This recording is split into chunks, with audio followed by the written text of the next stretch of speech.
మిత్రులారా, ర్యాంక్ వేధా ఛానల్లో మరోసారి మీ అందరికీ స్వాగతం.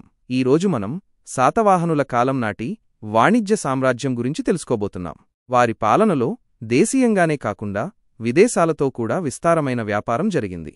ఇది వారి ఆర్థికాభివృద్ధికి ఎలా తోడ్పడిందో తెలుసుకుందాం. పోటీ పరీక్షల్లో వాణిజ్యం గురించి ప్రశ్నలు తప్పకుండా వస్తాయి, కాబట్టి శ్రద్ధగా వినండి. శాతవాహనుల కాలంలో వర్తకం ఎలా సాగిందో తెలుసుకుంటే ఆశ్చర్యం వేస్తుంది. వస్తుమార్పిడి విధానం. ఆ రోజుల్లో డబ్బు అంతగా అందుబాటులో లేదు. అందుకే ప్రజలు ఒక వస్తువును ఇచ్చి మరొక వస్తువును తీసుకునేవారు. దీన్నే బార్టర్ సిస్టమ్ అంటారు. వర్తక సంఘాలు ముద్రించిన నాణేలు. కొన్ని వర్తక సంఘాలు, శ్రేణులు తమకంటూ ప్రత్యేక గుర్తులు ఉన్న నాణేలను పంచ్మార్క్డ్ కాయిన్స్ కరెన్సీలా వాడేవి. ఇది చాలా ఆసక్తికరమైన విషయం. వర్తక రకాలు. వ్యాపారం రెండు రకాలుగా జరిగేది. దేశీయ వాణిజ్యం, దేశం లోపల జరిగే వ్యాపారం. ఈ వ్యాపారులను సెధి అని పిలిచేవారు. ఈ పదం గుర్తుంచుకోండి. విదేశీ వాణిజ్యం, ఇతర దేశాలతో జరిగే వ్యాపారం. ఈ వ్యాపారులను సార్తవాహులు అని పిలిచేవారు. ఇది కూడా ముఖ్యమైన పదం. ఆ రోజుల్లో రవాణాకు ప్రధాన సాధనమేమిటో తెలుసా? ఎద్దుల బండ్లు. వస్తువులను ఒక చోటు నుండి మరొక చోటుకు తరలించడానికి ఎక్కువగా ఎద్దుల బండ్లను ఉపయోగించేవారు. ఊహించుకోండి ఎంత నెమ్మదిగా సాగేదో ఆ ప్రయాణం. వర్తకుల భద్రత. సుదూర ప్రాంతాలకు వ్యాపారం కోసం వెళ్లే వర్తకులకు దారిలో దొంగల భయం ఉండేది. అందుకే వారు తమను తాము రక్షించుకోవడానికి బిదర అనే సమూహాలుగా ఏర్పడేవారు. ఇది వారి ఐక్యతను తెలియజేస్తుంది. శాతవాహనుల కాలంలో కొన్ని ముఖ్యమైన వాణిజ్య నగరాలు మరియు ఓడరేవులు ఉండేవి. వీటిని గుర్తుంచుకోవడం పరీక్షల కోసం చాలా ముఖ్యం. ముఖ్యమైన వాణిజ్య కేంద్రాలు: కోటిలింగాల, ధూళికట్ట, కొండాపూర్.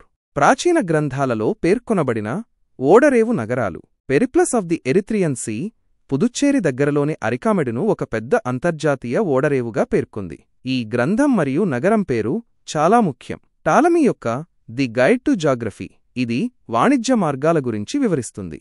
టాలమీ రాసిన గ్రంథం పేరు గుర్తుంచుకోండి. ప్లీనీ యొక్క న్యాచురల్ హిస్టరీ. రోమన్ మహిళలు భారతదేశం నుండి చాలా నాణ్యమైన మస్లిన్ వస్త్రాలను దిగుమతి చేసుకునేవారని, దానికి బదులుగా 5 కోట్ల రోమన్ బంగారు నాణేలను భారతదేశానికి పంపేవారని పేర్కొంది. ప్లీనీ మరియు ఆయన చెప్పిన విషయం చాలా ఇంపార్టెంట్. పశ్చిమ తీరంలోని ఓడరేవులు: భారుకచ్చ, బారిగాజా, ప్రస్తుత భరూచ్, గుజరాత్, కళ్యాణ్, కర్ణాటక, సోపారా, మహారాష్ట్ర. ఈ ఓడరేవుల పేర్లు మరియు అవి ఎక్కడ ఉన్నాయో గుర్తుంచుకోండి. తూర్పు తీరంలోని ఓడరేవు: మైసోలియా, మోటుపల్లి. తూర్పు తీరంలోని ముఖ్యమైన ఓడరేవు ఇది.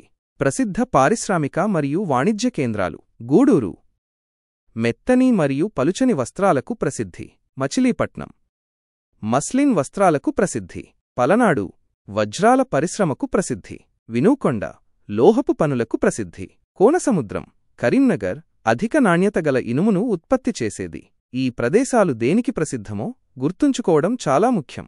శాతవాహనులు ఇతర దేశాలకు ఏమి పంపేవారు, అక్కడి నుండి ఏమి తెచ్చుకునేవారో తెలుసుకోవడం ఆసక్తికరంగా ఉంటుంది.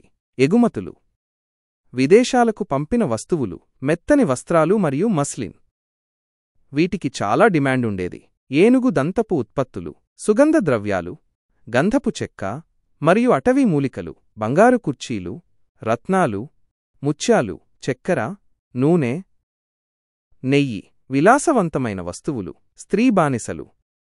దిగుమతులు: భారతదేశానికి తెచ్చిన వస్తువులు: బంగారం, వెండి, ముత్యాలు, పట్టు, కర్పూరం. శాతవాహనుల కాలంలో నాణేలు ఎలా ఉండేవి, వాటి విలువ ఎంత ఉండేదో తెలుసుకుందాం. భారతదేశంలో కనుగొనబడిన విదేశీ నాణేలు. రోమన్ సామ్రాజ్యంతో జరిగిన వ్యాపారం వల్ల ఆంధ్ర మరియు తెలంగాణ ప్రాంతాలలో రోమన్ నాణేలు చాలా దొరికాయి. ముఖ్యంగా పెద్ద బంకూరులో అగస్టస్ మరియు టైబీరియస్ నాణేలు, గుటిపర్తి, నల్గొండలో క్లాడియస్ చక్రవర్తి నాణేలు లభ్యమయ్యాయి. అలాగే గుటిపర్తి, ఎలేశ్వరం మరియు అక్కినపల్లిలో బంగారు మరియు వెండి నాణేలు, నాగవరప్పాడు, ఖమ్మం మరియు అరికామెడులో రోమన్ బంగారు నాణేలు దొరికాయి. ఈ ప్రదేశాలు మరియు చక్రవర్తుల పేర్లు గుర్తుంచుకోవడం ముఖ్యం. శాతవాహనులు ముద్రించిన నాణేల రకాలు: బంగారు నాణేలు, వీటిని సువర్ణాలు అని పిలిచేవారు. వెండి నాణేలు, వీటిని కర్షాపణాలు అని పిలిచేవారు. సీసపు నాణేలు, వీటిని చాలా ఎక్కువగా ముద్రించారు. ఉపయోగించిన ఇతర లోహాలు రాగి, తగరం, వెండి మిశ్రమం, పోటిన్. ఈ నాణేల పేర్లు మరియు వాటి లోహాల గురించి ప్రశ్నలు రావచ్చు. నాణేల విలువ వ్యవస్థ. 1. బంగారు నాణెం సమానము 35 కర్షాపణాలు. వెండి నాణేలు. ఈ విలువ నిష్పత్తిని గుర్తుంచుకోండి.